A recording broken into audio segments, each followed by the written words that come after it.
Well, today is the first day of Senate hearings for Judge Ketanji Brown Jackson's nomination to the Supreme Court.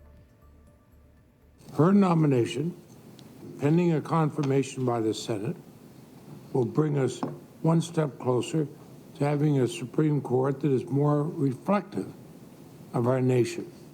And her ascension to the high court would be historic if confirmed. She would be the first African-American woman to be on the bench, as well as the first former public defender. And joining us now to talk more about this is John Malcom, Vice President of the Institute for Constitutional Government at the Heritage Foundation. John, welcome. Great to see you again.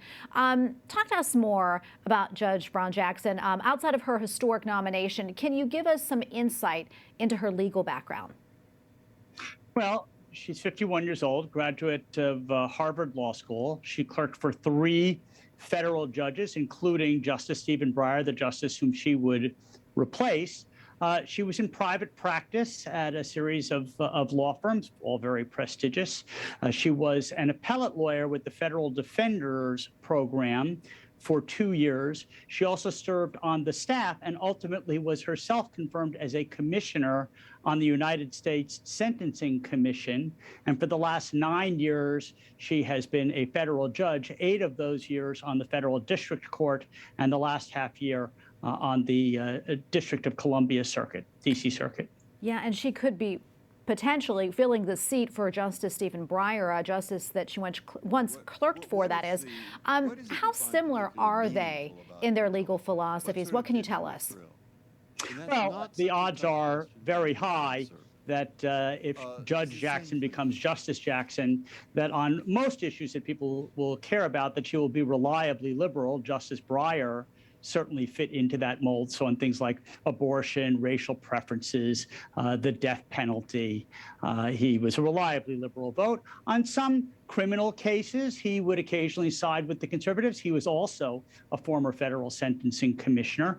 And on some business disputes, he would occasionally join the conservative justices of the court, where a Justice Jackson, if she is confirmed, would be on those issues. Hard to say. Yeah. As you know, not everyone supports her nomination. Senator Josh Hawley has been a very vocal critic of her, even tweeting about it, saying in part that she has a record of letting child porn offenders, quote, off the hook. What more can you tell us about this? How concerning is it?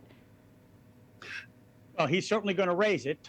Senator Cotton also raised the crime issue. President Biden has nominated an awful lot of defense attorneys and a lot of federal defenders to the bench, and of course, crime is spiking. So what Senator Hawley pointed out was that when she was at Harvard Law School, she wrote a then unsigned note in the Harvard Law Review. She's since acknowledged having writing it, saying that she thinks that sex offenders are overly harshly treated by the criminal justice system. When she was a sentencing commissioner, she called for the end of mandatory minimum penalties, and that would include mandatory minimum penalties for child sex offenders. And he pointed out in a series of tweets that in at least 7 different cases, she sentenced child sex offenders to a sentence that was below the recommended sentencing range. You know, another thing I want to touch on as well, excuse me, is there was an Axios report that Senator Mitch McConnell asked Judge Jackson if she opposes court packing, and she really didn't give a reply to that. What do you think that signals? Well, I'm hoping that she'll give a better answer when she's asked this time. So when she was asked about it by Senator McConnell, her response essentially was, you know, hey, don't ask me. That's a legislative matter. You guys get to decide whether you're going to increase the number of Supreme Court justices or not.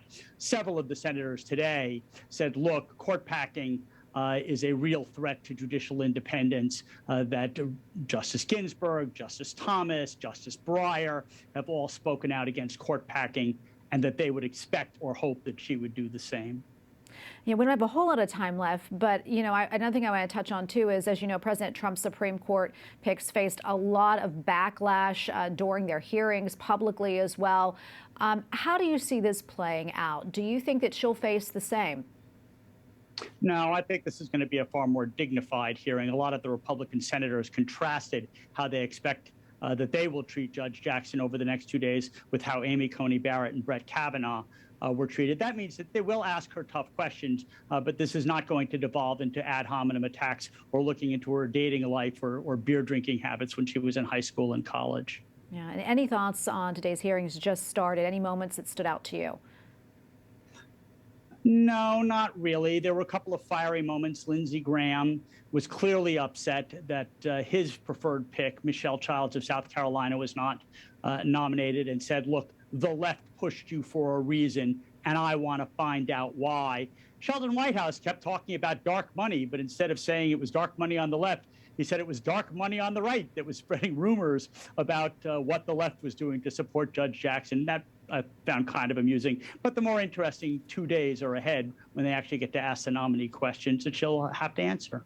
All right, we'll see what happens. Thank you so much, John, for your time today and expertise. Always appreciate it. Great to be with you.